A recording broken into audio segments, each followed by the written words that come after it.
Quem cresceu ali nos anos 2000 e tinha TV a cabo em casa, muito provavelmente passava horas e horas assistindo o Cartoon Network. E se você, assim como eu, não tinha Cartoon Network durante a infância, muito provavelmente morria de vontade de assistir por conta dos comerciais ou dos amiguinhos da escola ou desses mini refrigerantes com estampa dos personagens. Mas hoje a internet democratizou tudo. Quase todo mundo pode ter contato com os desenhos que passavam naquela época e os que são exibidos hoje em dia. E dentro desse universo todo, eu posso afirmar que um dos meus acontecimentos favoritos é o Adult Swim. No vídeo de hoje, eu quero trazer alguns casos de Lost Medias que envolvem desenhos, vinhetas e diversos materiais relacionados a esse bloco do Cartoon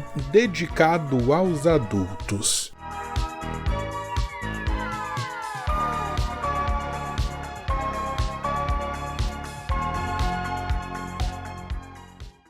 Eu sei que a maior parte do público provavelmente já sabe o que é o Adult Swim, mas eu também imagino que alguns inscritos não conheçam o bloco tão bem assim. Então vale dar um pouquinho de contexto aqui. Eu não vou entrar em muitos detalhes, vou fazer um apanhado bem resumido só para deixar todo mundo na mesma página. E se você quiser pular essa parte, eu vou deixar a minutagem na descrição também. Mas bora lá. O Adult Swim nasceu na década de 90 nos Estados Unidos, quando o Cartoon Network começou a experimentar a ideia de exibir desenhos animados com uma pegada mais adulta para contemplar uma fatia de público maior. O marco inicial foi com o Space Ghost de Costa a Costa em 1994, um programa que transformou o super-herói Space Ghost em um apresentador de talk show, misturando animação com entrevistas reais. Em dezembro de 2000, o Cartoon Network também realizou uma transmissão de desenhos como Aquatim e Laboratório Submarino 2021. E como a recepção do público em relação a essa exibição foi positiva, eles decidiram investir na criação de um bloco noturno dedicado a desenhos para o público adulto. E com isso, o Adult Swim foi oficialmente lançado em 2001,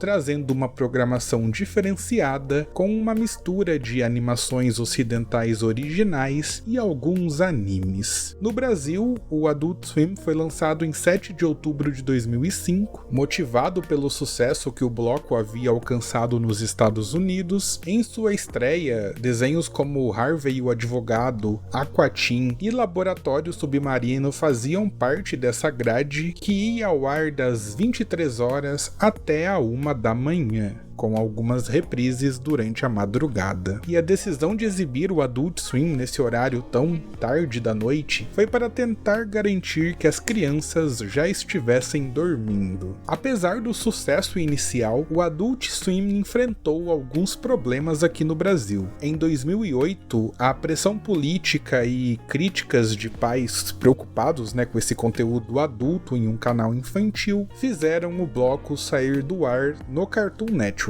Isso é muito maluco, pois o próprio conceito do programa deixava bem claro que ele era direcionado para os adultos, mas aqui no Brasil as coisas funcionam de maneira meio estranha e depois disso o bloco chegou até a ser transmitido em vários outros canais, incluindo o iSat, a TBS Brasil e o Warner Channel. Mas todas essas transmissões não chegaram nem perto de replicar o sucesso inicial do bloco lá no Cartoon Network. Em 2023, o Adult Swim voltou para o Brasil por meio de um canal próprio na TV por assinatura. E hoje, a maior parte dos desenhos animados desse bloco estão disponíveis no Max, que que é o serviço de streaming da Warner. Vale mencionar que esse bloco é bastante icônico e que, mesmo não fazendo mais tanto sucesso assim na televisão aqui no Brasil, diversas animações que fazem parte do catálogo do Adult Swim se tornaram grandes fenômenos culturais recentes. Creio que o maior exemplo seja o Rick and Morty, que eu particularmente gosto bastante. Tem outros exemplos também, como o Smiling Friends, que eu também gosto muito e faz bastante sucesso hoje em dia. Tem uma animação chamada Primal, que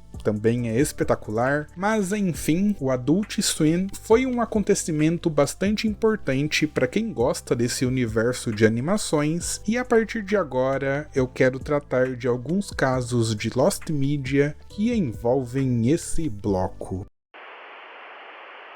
Eu quero dar foco para as Lost Medias nacionais, mas antes eu gostaria de comentar apenas sobre um caso lá dos Estados Unidos. Quando Rick and Morty estreou no Brasil lá no final de 2013, Justin Roiland, que é um dos criadores do desenho, foi convidado pelo Subway, aquela rede de fast food que vende um chinelo havaiana de frango. Eu nunca entendi direito aquilo, para fazer uma série de comerciais apresentados pelos protagonistas da animação. A ideia era que o Rick Sanchez e o Morty se apresentassem como The New Jared, ou o novo Jared, fazendo referência a Jared Fogle, que era o principal porta-voz do Subway na época. Então os personagens fariam essa brincadeira, iriam divulgar os produtos da rede, e o acordo foi pra frente. Esses comerciais foram produzidos, a data de estreia já estava basicamente agendada, mas essa campanha foi cancelada em cima da hora por conta de uma treta bem cabulosa. Esse pedaço de estrume chamado Jared Fogle não só foi acusado, como também admitiu ter cometido um dos tipos de crime mais deploráveis que existe na humanidade. E eu nem vou entrar muito nessa questão, a real é que criar qualquer associação com esse cara não era mais uma boa ideia, e esses 4 comerciais que foram produzidos acabaram sendo arquivados. Para se ter uma ideia, o Justin, o criador da série, aparentemente recebeu ameaças legais do Subway para que ele não vazasse esse material. Por conta disso, o Justin colocou esses comerciais em 8 pendrives diferentes e os espalhou em lugares aleatórios. Ele revelou que até hoje costuma ir até esses lugares para verificar se os pendrives ainda estão lá ou não. Desses 8 pendrives, 4 deles ainda estão no mesmo lugar e os outros 4 foram removidos por pessoas desconhecidas. Ou seja, é bem provável que esse material seja publicado na internet de maneira anônima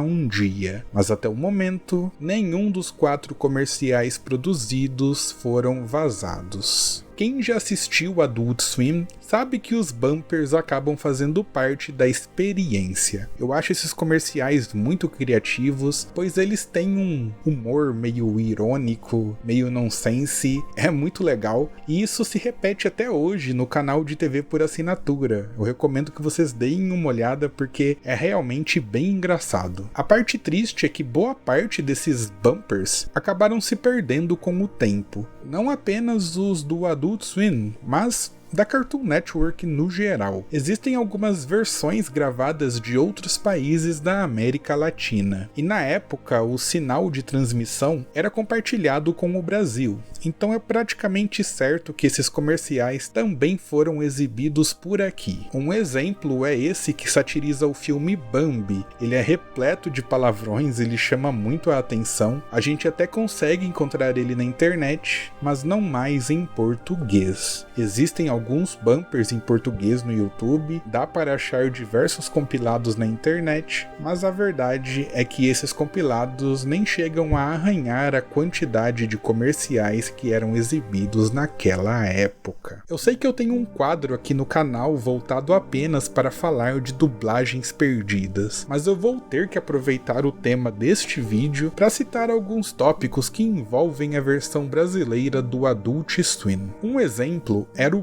Grow Town, uma animação adulta criada na Nova Zelândia que foi exibida originalmente na TV3 entre 2004 e 2009 e que no Brasil foi exibida dentro do Adult Swim por volta de 2007. A série conta a história de 5 adolescentes polinésios da Nova Zelândia que crescem enquanto enfrentam os perigos da cidade grande. Por um tempo, a existência dessa dublagem nem era considerada confirmada, mas graças a esse intervalo comercial do Adult Swim de 2007, é possível notar que o desenho não só está na grade de programação, como também era exibido às 2 da manhã. Mas infelizmente nenhum registro dessa dublagem está disponível e se trata de uma Lost Media completa. Outro exemplo de dublagem que também é Lost Media, mas nesse caso é uma dublagem parcialmente perdida, é a do desenho Projeto Clonagem, que foi uma série produzida pela MTV norte-americana e que no Brasil foi exibida logo na fase inicial do Adult Swim no Cartoon Network. O desenho tinha um conceito interessante que mostrava um colégio onde estudavam clones de diferentes personalidades históricas como Abraham Lincoln, Joana d'Arc,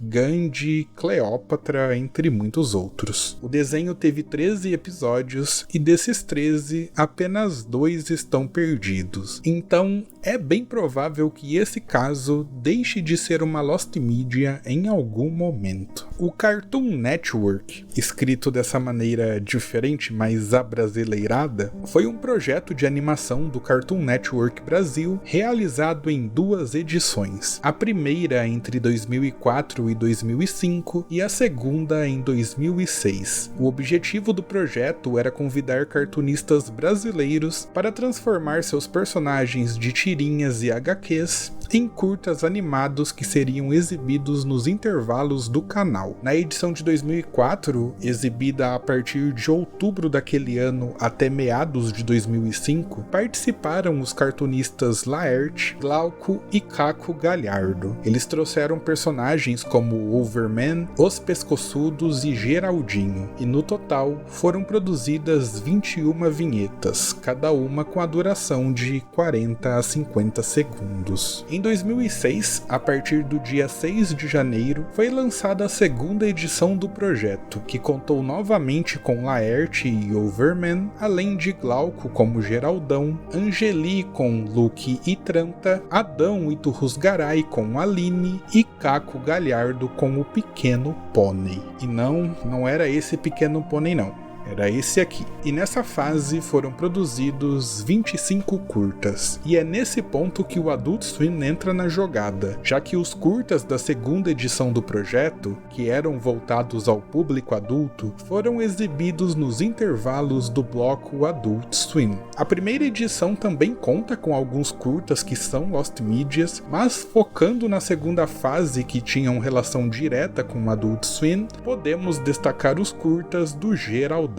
Foram produzidas 5 animações baseadas no personagem e apenas uma delas não está perdida. Os outros 4 curtas são Lost Medias completas. Além do mais, o Pequeno Pônei, do Caco Galhardo, também contou com 5 animações e 2 delas estão completamente perdidas também. O que é bastante triste, pois essa proposta de dar mais visibilidade para projetos nacionais foi bem legal e deveria ter sido melhor preservada.